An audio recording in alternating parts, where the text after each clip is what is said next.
বছর যাবৎ নিজের সন্তানের মতো আদর যত্নে লালন পালন করেছিল গরুটিকে। আজ কোরবানির ঈদ, সকাল থেকে বাড়িতে মানুষের ভিড়, ছুরিতে সার দেওয়া হচ্ছে। কিছুক্ষণ পরেই গরুটিকে জবাই করা হবে। যেই হাতে গরুটিকে প্রত্যেক দিন খাবার খাইয়েছে, সন্তানের মতো আদর যত্ন করেছে, আজ সেই হাতেই হত্যা করতে হবে এই গরুটিকে। এই ভেবে ভেবে এই গরুটির মালিক শেষবারের মতো গরুটিকে দেখার জন্য সামনে যায়। গরুটি তার মালিককে দেখার সাথে সাথে চিৎকার করে ওঠে। তার দুই চোখ বেয়ে পানি ঝরছিল। গরুটির এমন কান্না দেখে মালিক নিজেকে আর নিয়ন্ত্রণ করতে পারেনি।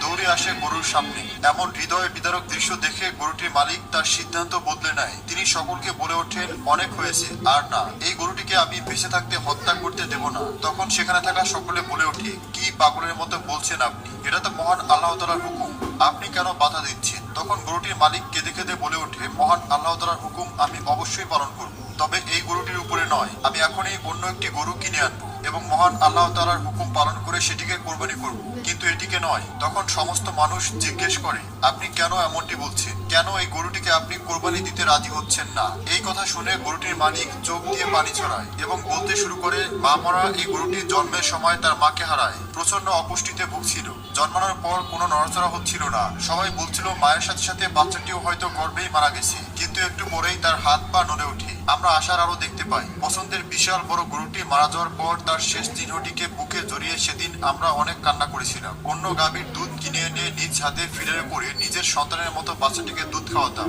যেন সে দ্রুত সুস্থ হয়ে যায়। কিন্তু কিছুটা সুস্থ হওয়ার পর মাত্র কয়েকদিনের মধ্যে সে আবারও প্রচন্ড অসুস্থ হয়ে যায়। আমাশা, ঠান্ডা সহ বিভিন্ন রোগে প্রায় মারা যাওয়ার মতো অবস্থা হয়েছিল অবলা এই বাচ্চাটি। আমি এবং আমার পরিবার দিনরাত তার সেবা করেছি। কত রাত যে না ঘুমিয়ে কাটিয়েছি শুধুমাত্র তার দেখাশোনার জন্য।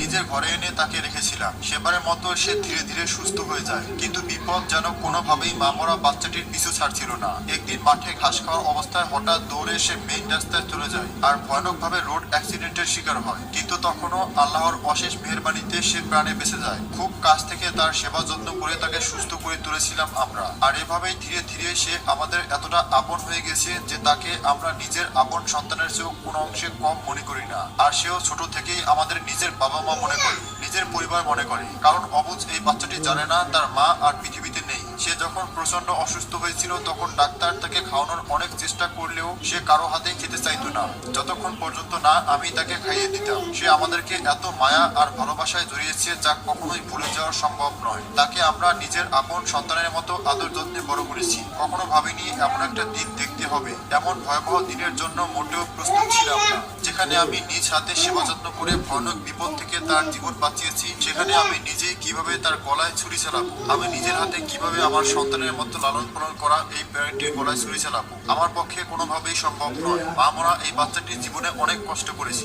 বারবার মৃত্যুর মুখ থেকে মহান আল্লাহ তাআলা তাকে ফিরিয়ে এনেছি। তাই আমি চাই এবারও সে মহান আল্লাহ তাআলার রহমতে এমন ভয়ানক মৃত্যুর হাত থেকে প্রাণে বেঁচে যাক। আর বাকি জীবনটা সে একটু শান্তিতে কাটাক। সে বেঁচে থাকুক আর আমার কাছেই থাকুক। আমি তার পরিবর্তে অন্য গরু কিনে এনে কোরবানি করব। এই কথা শুনে আশেপাশে থাকা মানুষ তাকে বুঝিয়ে বলে, দেখুন, আপনি এটাকে খুবই আদর যত্নে নিজের সন্তানের মতো বড় করেছেন। নিঃসন্দেহে আপনার সাথে তার অনেক আবেগ এবং মায়া জড়িয়ে আছে। কিন্তু ভালো করে জেনে রাখুন, কুরবানি হচ্ছে মহান আল্লাহ তাআলার আদেশ, যেটা মহান আল্লাহ তাআলার সন্তুষ্টির জন্য করা হয়। আপনি হয়তো জানেন, হযরত ইব্রাহিম আলাইহিস সালাম শুধুমাত্র আল্লাহর সন্তুষ্টির জন্য নিজের একমাত্র সন্তানকে আল্লাহর হুকুমে কুরবানি করতে প্রস্তুত হয়ে গিয়েছিল। কিন্তু সেদিন যদি হযরত ইব্রাহিম আলাইহিস সালাম নিজের সন্তানকে কুরবানি করত, তাহলে আজ প্রত্যেকটা মানুষকে তার নিজের সন্তানকেই কুরবানি করতে হতো। সুতরাং মহান আল্লাহ তাআলার আদেশের সামনে কখনোই নিজের আবেগকে প্রাধান্য দেওয়া উচিত নয়। কেননা আল্লাহ খুব ভালো করে জানে কোনটি আমাদের জন্য কল্যাণকর। আর এজন্যই সেদিন হযরত ইব্রাহিম আলাইহিস সালামের পুত্রের পরিবর্তে পশু কুরবানির নিয়ম চালু হয়। অবলা প্রাণীগুলোর প্রতি আমাদের মায়া ভালোবাসা থাকবে ঠিকই, কিন্তু আল্লাহর আদেশের কাছে সেগুলো খুবই তুচ্ছ।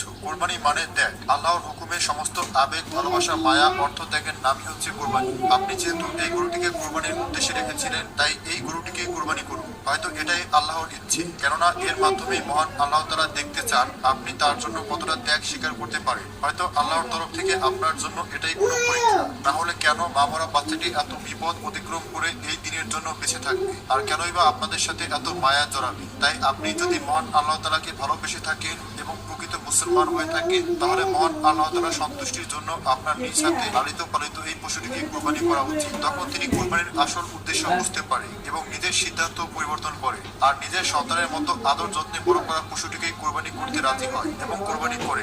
আসলে কুরবানি হচ্ছে ত্যাগ, মহান আল্লাহ তাআলার প্রতি ত্যাগ স্বীকার করা। সুতরাং আমাদের প্রত্যেকটা মুসলমানেরই উচিত মহান আল্লাহ তাআলার হুকুম পালন করা। তার হুকুমের চেয়ে বড় কিছুই হতে পারে না। হে আল্লাহ, আমাদের সকলকে দাজ্জালের ফিতনা থেকে রক্ষা করুন। কমেন্টে লিখুন আমিন।